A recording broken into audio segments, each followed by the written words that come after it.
আসসালামু আলাইকুম my YouTube family, কেমন আছেন সবাই? আই হোপ সবাই ভালো আছেন। আলহামদুলিল্লাহ আমরাও সবাই ভালো আছি। মাই ভিলেজ লাইফ আয়শা চ্যানেলে সবাইকে স্বাগত বলছি ঢাকা থেকে। দূরের কাছে যে যেখান থেকে দেখছেন প্রত্যেককে জানাচ্ছি আন্তরিক শুভেচ্ছা ও অভিনন্দন। নতুন একটি ভিডিও নিয়ে আসলাম আপনাদের মাঝে। যদি ভালো লাগে চলুন কিছুটা পথ আমার সাথে।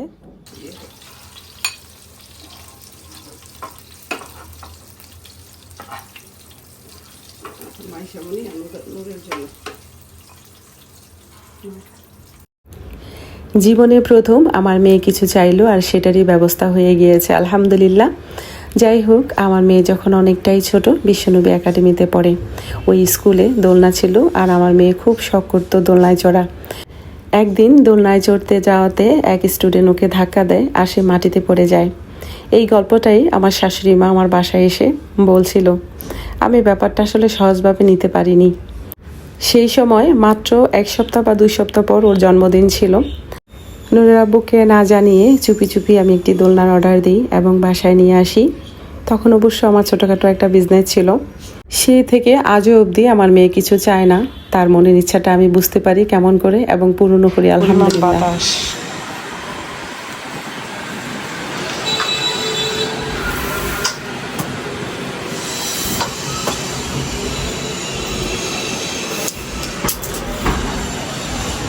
দেখেন মাশাআল্লাহ, মশারি নিচে দিয়ে ফাঁকা, উপর দিয়ে মশারি। মাশাআল্লাহ এখন অনেক সুন্দর লাগছে। খালি চোখে বেশি সুন্দর লাগে, ভরা চোখে লাগে না। টুকি টুকি কি করো? কতটা ফাঁকা লাগতেছে, অন্ধকার তো তাই এমন লাগতেছে। এছাড়া কিন্তু খুব সুন্দর হয়েছে। নিজের প্রশংসা নিজে করি, বুঝছেন? কেউ করার নাই তাই। মাশাআল্লাহ আমার তো বেশ ভালো লাগতেছে। আপনারা বলবেন তো আপনাদের কেমন লাগতেছে? এখানে ডেকোরেশনটা একটু চেঞ্জ হয়েছে, এটার কারণে।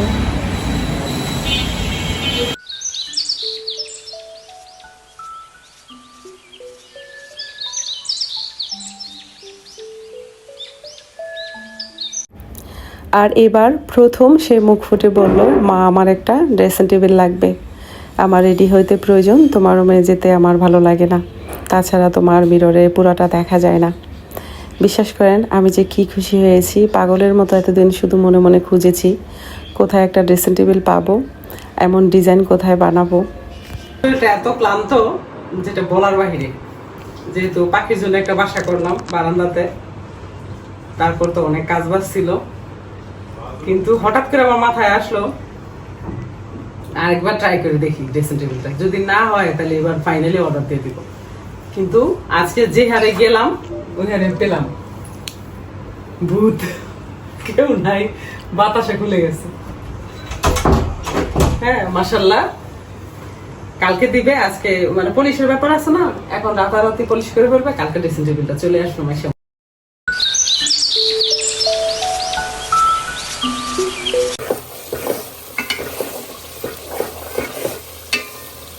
তো একদিন পার হলো, মানে রাত্রটা পার হলো, অপেক্ষায় আছি ড্রেসিং টেবিল কবে আসবে। এই মধ্যে নুরের আব্বু তো চলে গিয়েছে সাইডে, অপেক্ষায় আছি। হঠাৎ করে ফোন দিল, তুমি তাড়াতাড়ি করে রেডি হও, আমরা যাব ড্রেসিং টেবিলটা আনতে। লোক ফোন দিয়েছে। আমি তো কাজ করছি, আমার মেজাজটাও খুব খারাপ আছে, সমস্ত দিন তো কাজ বাজ করেছি। আমি বলেছি তুমি যাও, কিন্তু সে রাজি না, আমাকেই নিয়ে যাবে। তো এই তো আধা ঘন্টা টাইম দেওয়া হয়েছে আমাকে, নুরের আব্বু যে তাড়াতাড়ি রেডি হও। তাই বলছে আমি কি মেশিন, আমি রোবট তো না। তো আধা ঘন্টার মধ্যে মাশাআল্লাহ সুন্দর একটা বিরিয়ানি হয়ে গেল। অবশ্য কাটাকুটা যা আছে সবকিছু মানে অর্ধেক হওয়া ছিল আর কি, মোটামুটি বসাইছি, সব রেডি ছিল। নুরের আব্বু যখন আসছে, আইসা আমি বলছি তুমি একা যাও, মাইশা মনির একটা সারপ্রাইজ আছে আজকে। তো আমি বলছি তুমি একা যাও, কিন্তু না, এটা ধুইতে হবে। ধোয়া পাকলা ডান, চুলা টুলা ক্লিন করা হয়ে গেছে, প্লাস হলো রান্না হয়ে গেছে আলহামদুলিল্লাহ। এবার মাইশা মনির সারপ্রাইজটা নিয়ে, সারপ্রাইজ কি বলেই দিচ্ছে, আর সারপ্রাইজ কি, ওর জন্য একটা ড্রেসিং টেবিল আনবো, চলেন যাই।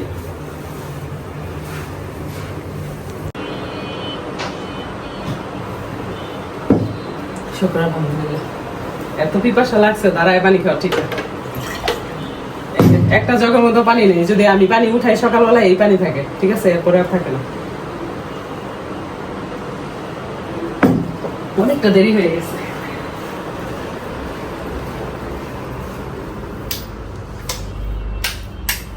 একদিনও একভাবে আমি দিতে পারি না, কি বলে এই যে লাইটটা অন করতে পারি না, ভুলে যাই সুইচটা কোনটা। এখানে বসছে কে? ম্যাডামে বসছে আর কি। কি গো খোলা? আব্বু কাছে নিচে।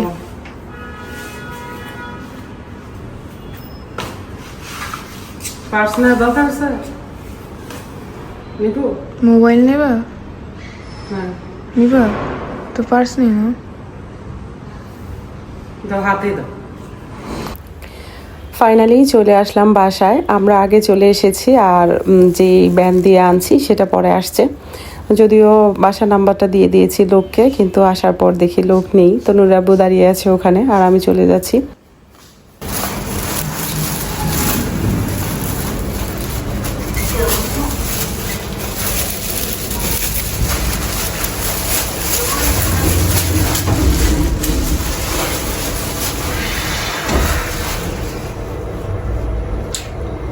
যে একটা খুশি হবে না, অনেক খুশি হবে।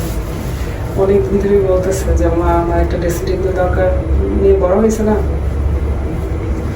তো আসলে অনেক দিন ধরে বলতেছে মেয়ে যে মা একটা ড্রেসিং টেবিল দরকার, কিন্তু সময় হচ্ছে না, পাচ্ছিও না সেভাবে। হ্যাঁ, আমি কিন্তু মনে মনে অনেক খুঁজছি অনেক জায়গায় যে।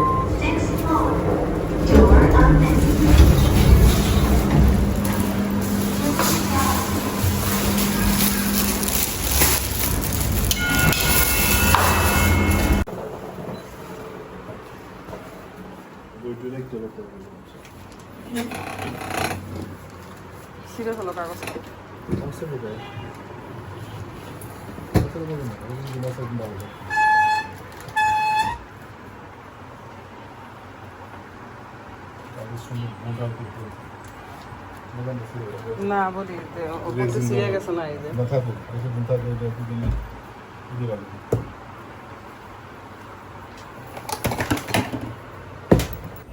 যেহেতু ভাড়া বাসায় থাকি, বুঝতেই পাচ্ছেন সব গাদা গাদা রাখা জায়গা একদমই নাই।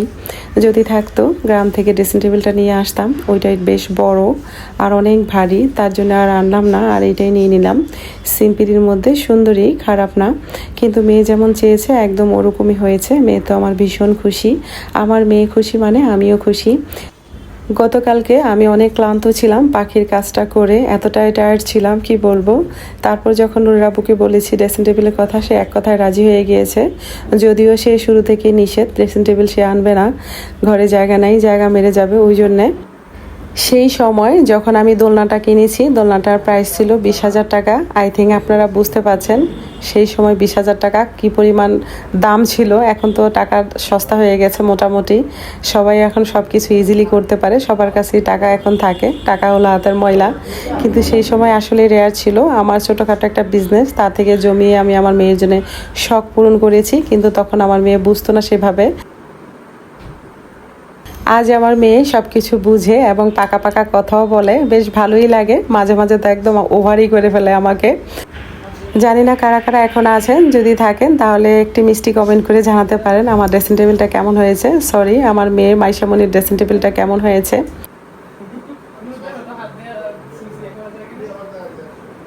মেয়ে হলো ঘরের লক্ষ্মী, সেটা হতে পারে ঘরের মেয়ে বা ছেলের বউ। প্রত্যেকটা মানুষই মেয়েদের যত্ন করা উচিত। মেয়েরা আসলেই ঘরের লক্ষ্মী, যে পাত্রে রাখবেন পানির মতো ওই পাত্রে ধারণ করে। সালাডটা নুরের আব্বু বানিয়েছে, তো আজকে আমি খাবো, যেহেতু রাতে খাই না, কিন্তু এত পরিমাণ খিদা লেগেছে, দুপুরেও খাইনি, সকালেও খাওয়া হয়নি। আর হয়তো বিশ্বাস করবেন না, এই পরিমাণ খিদা ছিল, কিন্তু ভুলেই গিয়েছি খাবারটা খেতে হবে। বন্ধুরা, আমার ভিডিও যদি আপনাদের ভালো লেগে থাকে তাহলে অবশ্যই লাইক কমেন্ট শেয়ার করবেন, পাশে থাকা বেল আইকনটি ক্লিক করে দিবেন, যেন নেক্সট ভিডিও পোস্ট করার সাথে সাথে নোটিফিকেশনটি পেয়ে যান। ভালো থাকবেন, সুস্থ থাকবেন, নিরাপদে থাকবেন, পরিবারকে সময় দিবেন, আর হ্যাঁ, অবশ্যই পজিটিভ থাকবেন। আজকের মতো এখানেই রাখছি, দেখা হবে নতুন কোনো ভিডিওতে। আল্লাহ হাফেজ।